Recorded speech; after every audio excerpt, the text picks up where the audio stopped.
The injury report, Selleck, he was x-rayed, they were normal, so it's a high ankle sprain is what I've been told right now.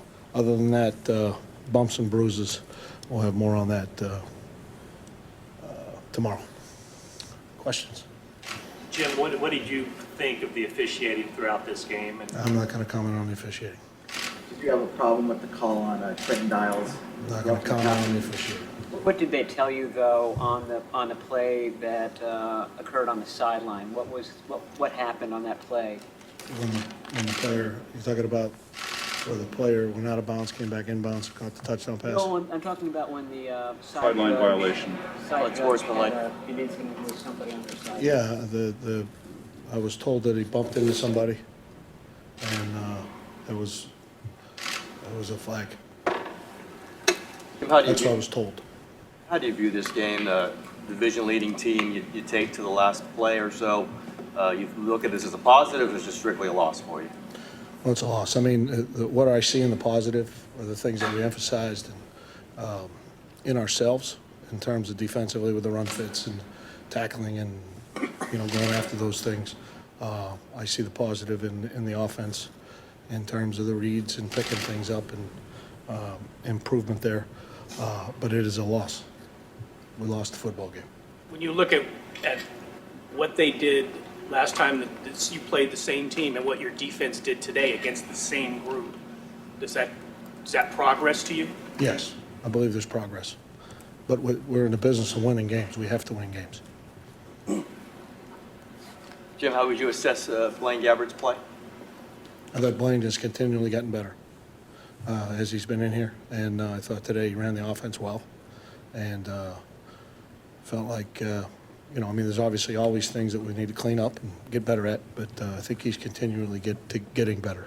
You think your team is getting better each week?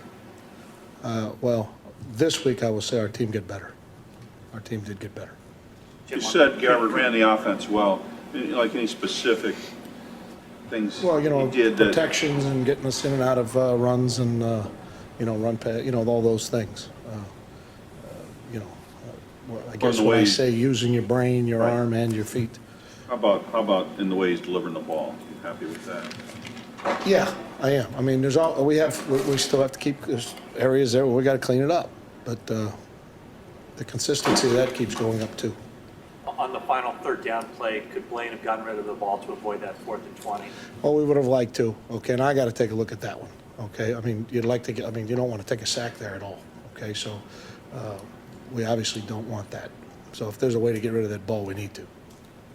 Did you guys have that blitz accounted for, you believe? Well, we thought we did. Okay, I have to look at that one. I'm not going to talk on that one all the way. I was looking at our whole deployment.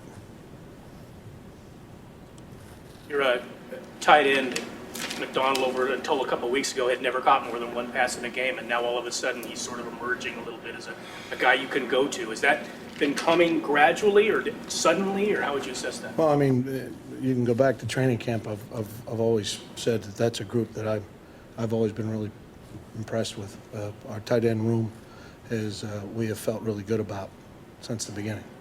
The way they work, the players that are in that room, the way they work, the coaching. I mean, it's a good room. You talked about last week kind of tackling a little tentatively. I assume you addressed that with your team. Did you feel like they got the message? Today we went after the tackles. We didn't break down.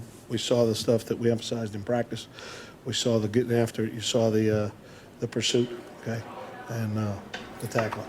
Do you have any theories on why your team plays so much better at home than on the road? No, sir. Do you expect Colin Kaepernick to be with the team tomorrow, and from then on, pretty much? Well, what I know that as a general rule, after any surgery that we have, the guys stay away.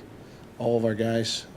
Glenn's not back yet either. I'm not sure what day they come back, but they keep them away from everybody for infections and all that stuff, and then they come back to do the rehab. You don't know for sure. I'm not sure if it's exactly tomorrow.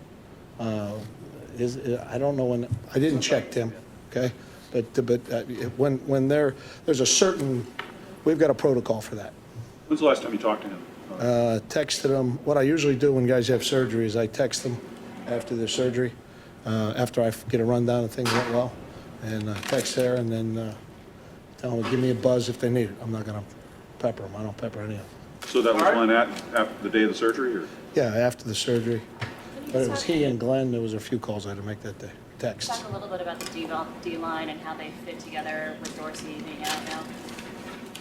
Yeah, well, I mean, that group, people play multiple roles. It's always been that way.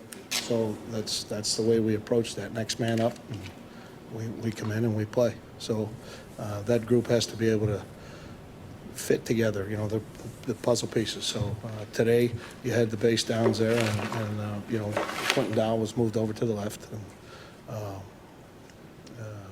Purcell was playing on the right there. Okay, and then Tony's in, and Eric's in, and Tank played some end, you know, and you see him in some 3 rush. So that's just the way we do that. All right, last one, guys. What prompted you to give Purcell the start, and from what you can tell, how do you think he played? Well, Eric was just a little sore.